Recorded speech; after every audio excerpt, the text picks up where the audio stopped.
with you guys? It is your boy West Coast. So, yo, man, I think I was one of the first people in the nation that really brought a highlight and started highlighting some of the things that Kellen Moore was not doing, or I felt that he could have improved on. So I wanted to kind of continue that trend. I'm going to be honest with you, though. Last week, Kellen Moore did show some improvement in play calling and things like that in the win. So on Monday Night Football versus the Giants. So kudos for Kellen Moore for that. But I do want to give you guys 5 things that Kellen Moore needs to do, needs to improve on to continue success throughout the 2022 year. First thing, bro, am I tripping, or am I the only person that felt like the Dallas Cowboys were more aggressive and the tempo of the team was way faster after what? After Saquon Barkley scored that touchdown and we were down. I'm just being real. When Saquon Barkley scored that touchdown, my response live on air was, well, I feel like he's going to be more aggressive now. Watch, he's going to be pressing now. And I'm going to be honest with you, that's exactly what happened, because basically after that, the Dallas Cowboys scored almost 17 unanswered points. So the first thing the Cowboys need to do is we need to go into this game and all games with a high tempo and a sense of urgency. See, the thing I've learned about Kellen Moore is when he loses, this instant sense of urgency comes in his mind, and he's like, oh, my God, we're playing on national TV. I don't want to lose. Let me score some points right now. Let me go call some plays. Let me go get this secret playbook and call these plays. What I'm asking Kellen Moore is use that secret playbook, use that sense of urgency at the beginning of the game. Come out with a high tempo and a sense of we must score on this drive. Basically, almost pretend like you're losing coming out the gate. Why? Because when we have that mindset, we tend to score better and we flow better with the game. Next thing we need to do, Kellen Moore, example, when we were in the red zone, and not even the red zone. We were a third down conversion. Third downs and red zones, man, we must call plays that are going for the sticks. What do I mean by that? What do I mean by this, bro? Listen, if it's 3rd and 8, Kellen Moore, you should only be calling plays that are designed to get you like 3rd and 12, 3rd and 9, 3rd and 10.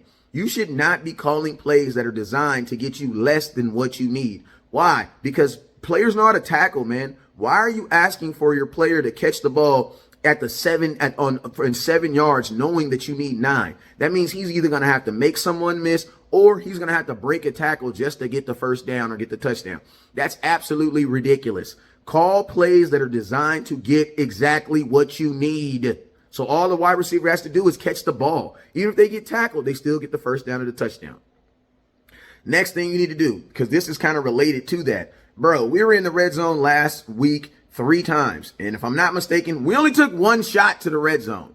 Bro, listen, when you get into the red zone, you are not playing for first downs. It seems like sometimes we get into the red zone and it almost feels like we're playing for a first down. Like he's trying to get 10 yards. Well, bro, why get 10 yards when you can get 14 yards and get a touchdown?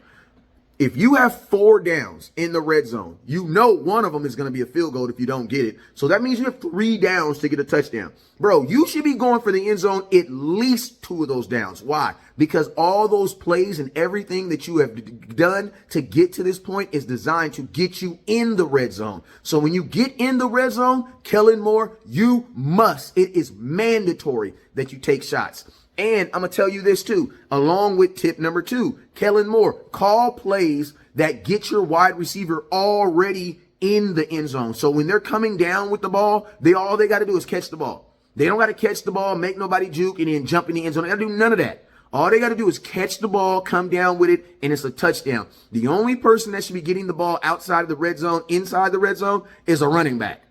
Wide receivers, tight ends should be catching the ball inside the red zone. Inside the end zone. So all they have to do is do what? Catch the ball. Next thing, stay with the hot hand. Too many times I've seen Tony Pollard bust off a huge 46-yard pass play, and then guess what? He don't get the ball for maybe 4 to 5 more series. Or you see Ezekiel Elliott run a 27-yard run like he did this past week, and then he's immediately taken off the field and doesn't get back in for 2 more series. Listen, man, football is almost like basketball. Whoever is hot, let him keep shooting. If Tony Pollard is busting, keep on feeding him into what? The defensive daps. If Ezekiel Elliott is busting on the beginning of the game, keep on feeding him into the game into the defense adapts. And even a better example, if Noah Brown is going off and you can tell that the defense they cannot do anything with him, keep on feeding Noah Brown. Noah Brown had 3 great catches in the first half of last week's game. And guess what? He ended up with 5 catches for the rest of the game. He had a catch in the third quarter and a catch in the fourth. We can't do that. When guys are heating up and when they're getting in the groove, you got to keep feeding them. It doesn't matter if it's Zeke. It doesn't matter if it's Tony. It doesn't matter who it is. You got to stay with the hot hand. And then the last thing, and this is just most important, Kellen Moore, stay with what's working, bruh. If you have a drive and that drive is moving and it is moving along, or that series is moving along, do not throw in their plays that are not conducive to what you're doing. If you're passing the ball in the short game and it's working, continue to do that, bruh. Make the defense change what you're going to do. Don't just automatically stop doing something because you want to do something else. And that's what I see us with the run. The defense won't actually be stopping the run. We'll just stop because we want to do something else. And the run will actually be working. Kellen Moore, if it is working, let it work until they decide they can stop it. And guess what? Even when they stop it, you know what we do? We're not just going to throw the whole thing away. We're going to tweak it just a little bit. Hey, if you guys have any more tips for Kellen Moore going into this game, put them in the comment box. You guys already know what it is, though. Never look down because stars up. Peace.